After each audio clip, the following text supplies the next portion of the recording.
सियावर रामचंद्र की जय। तुम पावक महु करऊ निवासा, जो लगी करो निशाचर नाशा। राम जी ने सीता जी से कहा, जब तक मैं राक्षसों का नाश करो तब तक तुम अग्नि में निवास करो, क्योंकि जब तक आपका यह देवी रूप रहेगा तब तक रावण आपको देख नहीं सकेगा। सीता जी ने अपने पैर के अंगूठे से अग्नि प्रकट की और अपना देवी रूप अग्नि में एक रूप कर दिया और अपने छाया रूप को बाहर रखा। वह उनके परछाई होने के बाद भी ऐसा लग रहा था कि यह सीता जी ही है। इस बात का पता किसी को नहीं लगा। हमेशा साथ रहने वाले लक्ष्मण को भी इसका पता नहीं लगा। आज सीता जी का माया रूप है और मृग भी मायावी है। राम जी ज्ञान है, लक्ष्मण जी वैराग्य है। ज्ञान और वैराग्य की दृष्टि श्रवण पर नहीं जाती। ज्ञान समझता है कि सोने का मृग नहीं होता है और वैराग्य को तो श्रवण की आवश्यकता ही नहीं है। वैराग्य को तो सोने की आवश्यकता ही नहीं है। माया वाले को माया से कभी भी तृप्ति नहीं होती है। धनवान के पास योजनाओं की कोई कमी नहीं होती है। सीता के मन में कामना की एक लहर ने जन्म लिया। सीता ने कहा, स्वामी आप वह मृग देख रहे हैं, कितना सुंदर सोने का मृग है। यह मृग बड़ा अच्छा लग रहा है, इसे आप मुझे ला दीजिए। यह सुनकर राम जी सीता जी को देखकर मुस्कुराए और चल दिए उस मृग को लाने के लिए। आज सीता जी ने अपने तीनों लोकों के स्वामी के सामने एक तुच्छ मृग की कामना की है। आज सीता जी ने अपना सेवा भाव छोड़कर आदेश का प्रयोग किया है, क्योंकि आज सीता माया रूप में है और माया को मालिक बनना अच्छा लगता है। माया, मान और अज्ञान, इन तीनों का रूप और कार्य एक जैसे ही होते हैं। सीता जी के माया रूप में आते ही मान, अहंकार और अज्ञान, ये दोनों अवगुण भी प्रकट हो गए। मान ने आते ही, मान मीन्स अहंकार, अहंकार ने आते ही पति से श्रेष्ठ सोना है ऐसा अनुभव कराया। राम, लक्ष्मण, जानकी, नारायण, लक्ष्मी और शेषनाग की अद्भुत झांकी सजी हुई थी। श्रवण की चमक दमक ने सबको बिखेर दिया। अज्ञान के आने पर सेवा भाव छिप गया और शासक भाव अर्थात आदेश भाव प्रकट हो गया। ऐसा होते ही सीता अपने पति श्री राम जी का त्याग करने के लिए तैयार हो गई। दूसरे अवगुण के चक्र में पड़कर उन्हें आदेश भी दे डाला कि आप मुझे इस सोने के मृग को लाकर दीजिए। भगवान कई बार बड़े ही सहज में अपने भक्तों के दास बन जाते हैं। ऐसा करने से वे अनंत प्रकार से परम पूजनीय बन जाते हैं। हम साधारण लोग, साधारण बुद्धि वाले, उनके कितने रूपों को जान पाएंगे। भगवान को अर्जुन ने नहीं कहा था कि तुम मेरे सारथी बनो, बल्कि भगवान ने स्वयं कहा था कि मैं तुम्हारा सारथी बनूंगा। अर्जुन को आश्चर्य हुआ था और उसने कहा था कि सारथी तो कोई भी बन जाएगा, बस आप तो केवल मेरे साथ रहे। भगवान ने कहा, मैं तुम्हारे दोनों काम करूंगा, एक तो मैं तुम्हारे साथ रहूंगा और दूसरा मैं तुम्हारा रथ चलाऊंगा। वक्त आने पर वे द्रौपदी की चप्पल भी उठाने में संकोच नहीं करते। पांडव के यज्ञ में झूठी पत्तलों को उठाने का कार्य भी वह स्वयं करते हैं।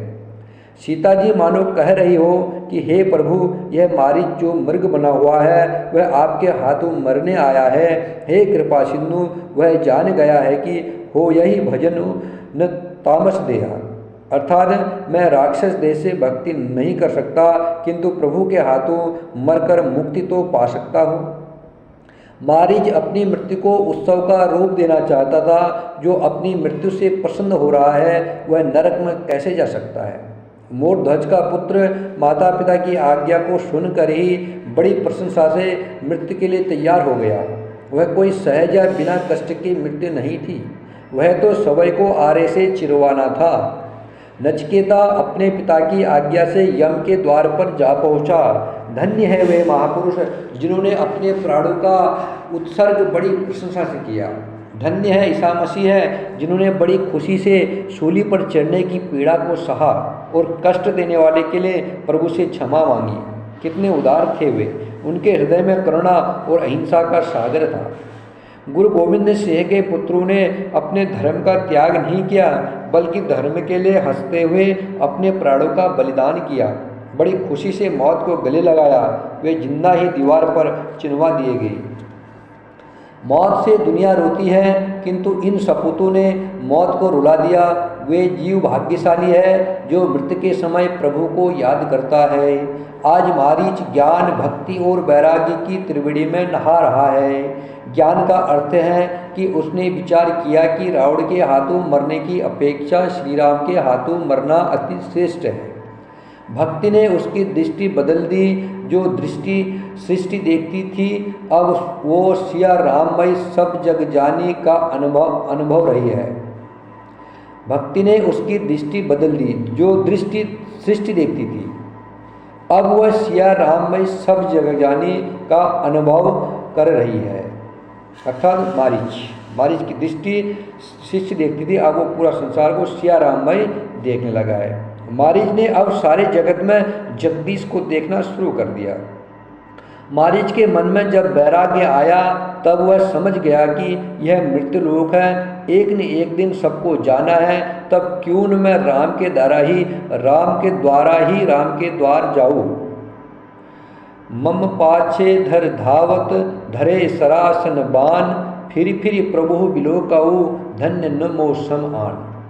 मेरे पीछे पीछे जब प्रभु धनुष बाण धार लेकर धरती पर दौड़ते आएंगे और मैं बार बार पीछे घूमकर देखता रहूँगा, तब मुझ जैसा भाग्यशाली और कोई नहीं होगा। रावण मारीच को पंचवटी लेकर आया। मारीच ने सोने के मृग का रूप धरकर इधर उधर उछांगे लगाने लगा। सीता जी के कहने पर राम जी मृग के पीछे गए। भगवान राम जी ने लक्ष्मण जी से कह कर गए कि हे लखन, तुम सीता का ध्यान रखना। अनेकों प्रकार के राक्षस जंगल में घूमते हैं, तुम सीता जी को अकेली मत छोड़ना। मृग कभी नज़दीक दिखाई देता है, कभी दूर दिखाई देता है, कभी शिखर पर और कभी नीचे दिखाई देता है। इस प्रकार मारीच दौड़ता जाता है तथा मुड़ मुड़कर प्रभु श्री राम जी को भी देखता जाता है।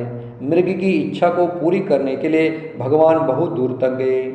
जब उन्हें लगा कि मारीच को दर्शन की तृप्ति हुई है, तब तक कि राम कठिन सर मारा, धरनी परेव करी घोर पुकारा।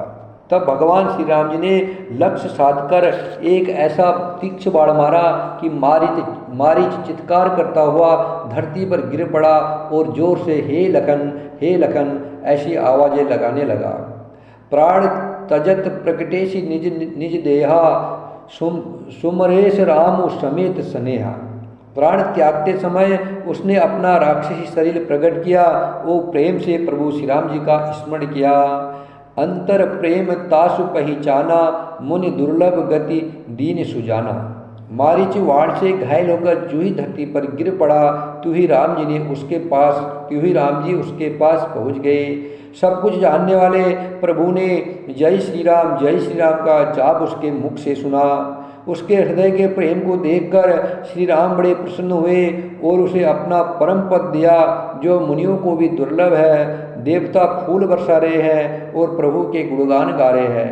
वे आपस में कह रहे हैं कि प्रभु श्री राम जी बड़े दयालु है, उन्होंने असुर को भी परम पद दे दिया। श्री राम जय राम, श्री राम जय जय राम।